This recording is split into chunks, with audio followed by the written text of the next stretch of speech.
Tonight, a personal story of survival from a victim of sexual assault. Good evening. Thanks for joining us. I'm Jack Royer. That story and the person telling it, hopeful that Alabama college students will learn ways to combat it.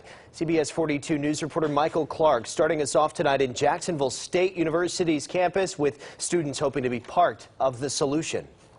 Students heard from a man who was sexually assaulted while he was in his college years, but he had no recollection of what happened until he saw an image of him and the incident. Now he's sharing his life-changing experience, warning others about sexual violence.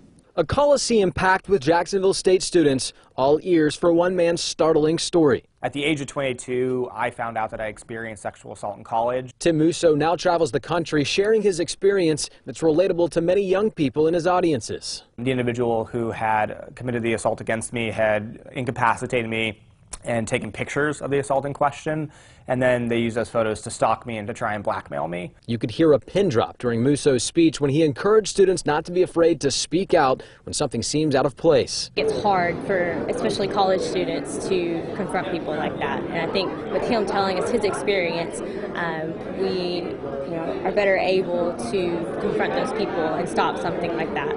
Since alcohol is often involved in some sexual assaults, Musso explained why it can impact everyone differently. Oftentimes we think of it as just that kind of set behaviors of someone stumbling, they're slurring their words, they're throwing up on themselves, they're unconscious, but we know people can cross into those lines even before they're exhibiting those symptoms. The personal message certainly didn't seem to fall on deaf ears, and college leaders hope the lesson will help. If we can prevent something like this from happening, I think that's going to mean more than anything that we do afterwards. So whether it's changing the culture or simply the types of conversations, students here say they feel armed with more education to make a difference. If somebody would have stood up for him, then the situation probably would have never even happened. Now, a lot of the students tell me it was important and unique to hear from a male victim's perspective. For more on Musso's story, just head over to CBS42.com. In Jacksonville, Michael Clark, CBS 42 News, local coverage you can count on.